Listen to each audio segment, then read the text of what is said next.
Dark ഡിവൈഡറുമായുള്ള അന്തിമ പോരാട്ടം. അധ്യായം 1. ഇരുണ്ട രാത്രിയുടെ വരവ്. ലോകം മുഴുവൻ നിറങ്ങൾ തിരികെ നേടിയ സന്തോഷത്തിൽ ടിങ്കു മാജിക് ലോകത്തിലേക്ക് മടങ്ങി. പക്ഷേ ആ രാത്രി ആകാശം വിചിത്രമായി അലയാൻ തുടങ്ങി. രാത്രി നിറം നഷ്ടപ്പെട്ടതുപോലെ ആകാശം മുഴുവൻ അമിതമായ കറുപ്പ്. മുഴുവൻ മാജിക് അക്കാഡമിയും പ്രകമ്പനമനുഭവിച്ചു. പ്രൊഫസർ പാലറ്റ് ഓടിവന്നു. ടിങ്കുവേ, ഡാർക്ക് ഡിവൈഡർ ഇപ്പോൾ തിരിച്ചുവന്നു, കൂടുതൽ ശക്തിയോടെ. ടിങ്കു വിറങ്ങി. എനിക്ക് വീണ്ടും അവനോട് പോരാടാനാവുമോ?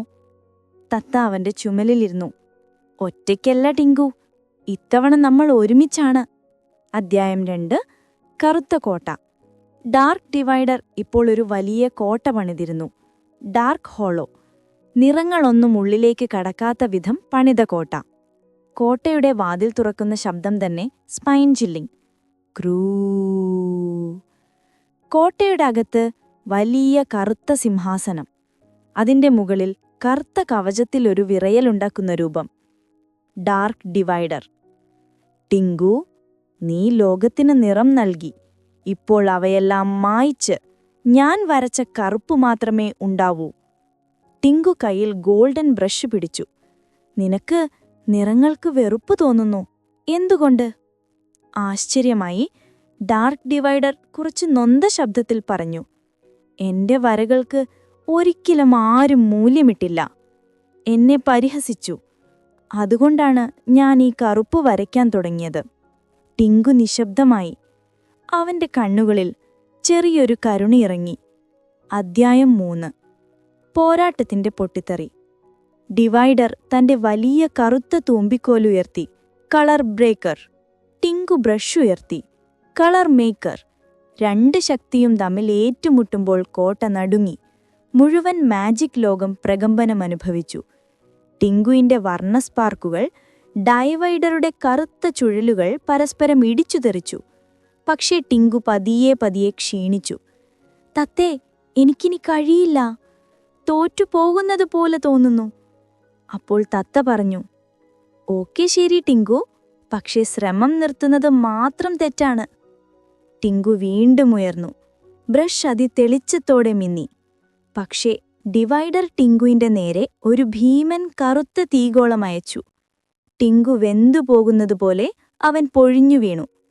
അധ്യായം 4. നിറം മങ്ങിയ നിമിഷം. ടിങ്കുവിന്റെ മനസ്സിൽ നിരാശ. ബ്രഷ് കയ്യിൽ നിന്ന് വീണു. പ്രപഞ്ചം മുഴുവൻ മങ്ങിപ്പോകുന്ന ചിത്രം. അപ്പോൾ അവൻ ഗ്രേലാൻഡിലെ കുഞ്ഞുങ്ങളുടെ ചിരിയോർത്തു. സഹാറയായിലെ ഒട്ടകത്തിന്റെ ചിരി.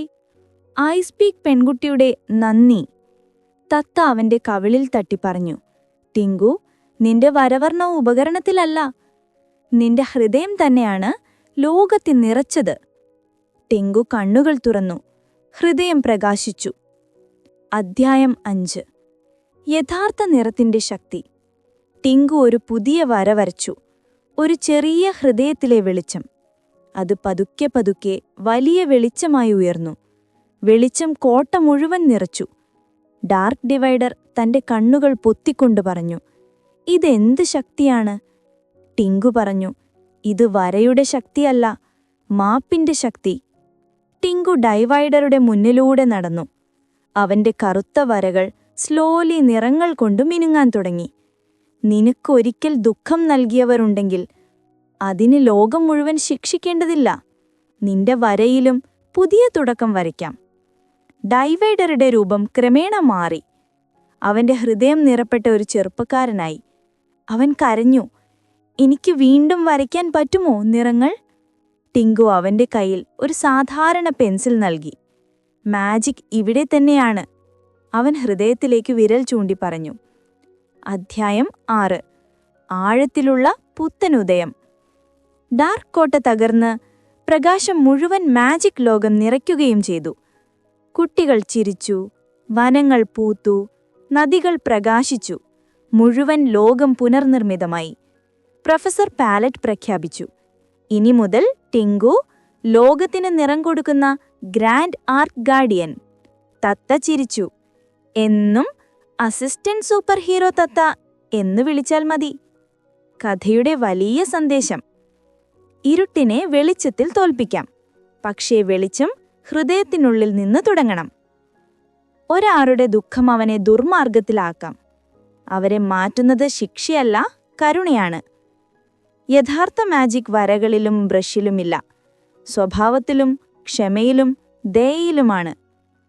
ഓരോ മനുഷ്യനും ലോകത്തെ നിറപ്പിക്കാൻ കഴിയുന്ന ഒരു ആർട്ടിസ്റ്റാണ്.